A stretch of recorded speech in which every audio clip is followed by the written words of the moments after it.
Okay, let me just give you a walkthrough of the virtual pinball cabinet for the Surface Pro 8 or 9. It only works with those because it's got specific sizes that it fits with.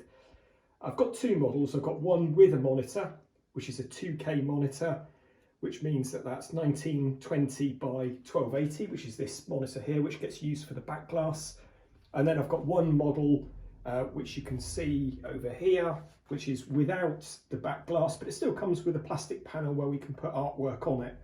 And I'm just going to show you how this works. So first of all, because it comes with the screen, you can use it in a work setting. So if you wanted a second screen, that could be quite handy as a second monitor.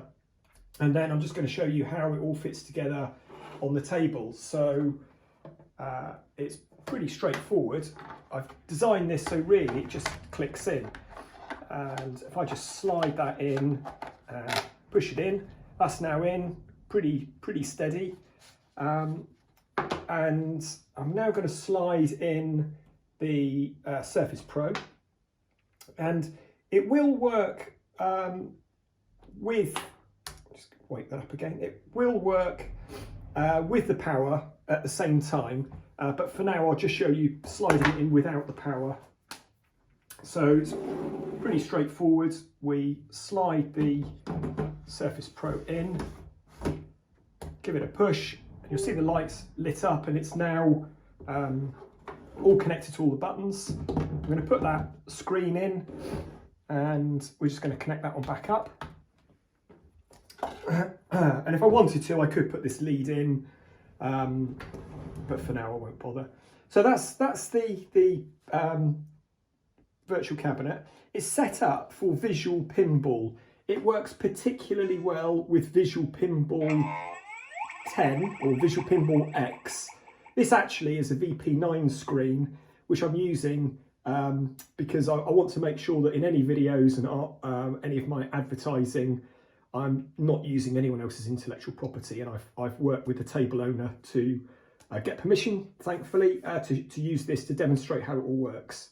So I'm just going to walk you through a few of the buttons, and to start with, in here there is a buzzer, so that as you use the flipper, you can just hear a little clicking noise, a little buzzer noise. So as you do the flippers, you'll get a buzzer, and if you tilt it, you'll also get a buzzer.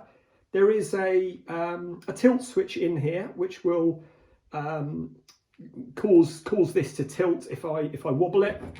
And you can just hear it going there again.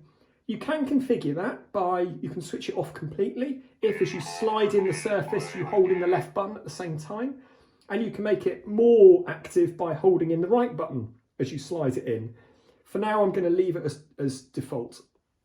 It's got a coin in, which you just press. And you can see it then, it starts up this sort of heartbeat start button, which I'm quite pleased with. And when you press that, you get the game obviously will begin. Some other buttons, this is the quit button, but I've also designed it so if I pull out the plunger at the same time and then press this, it's F3, which will reset ROMs. So this is designed for visual pinball VPX. All the key mapping are standard default key mappings for VPX. So for example, the start game button is 1, the coin in is 5.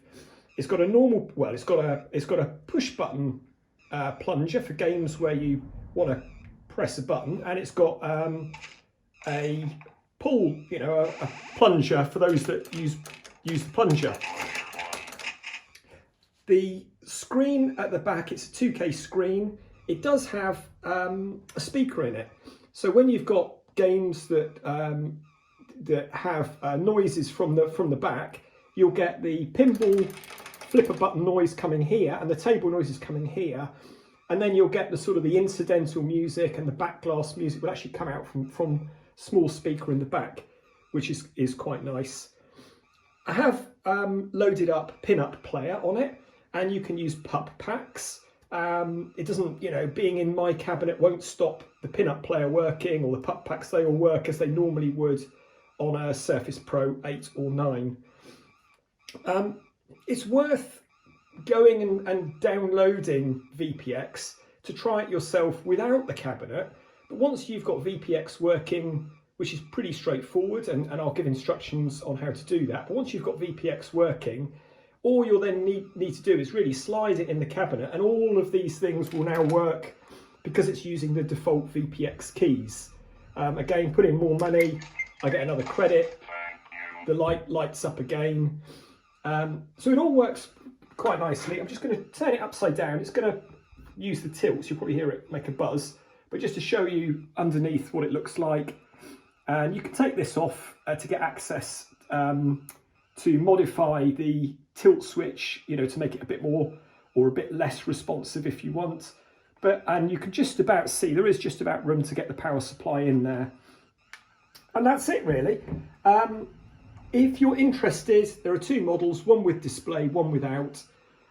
Best way to get in contact with me at the moment is email, which is david.x.collinson@gmail.com, and you should see that written down somewhere in my YouTube answers.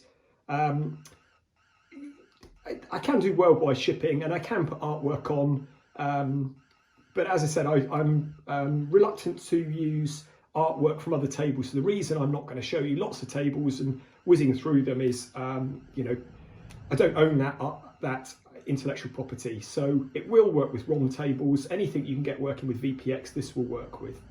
Thank you very much.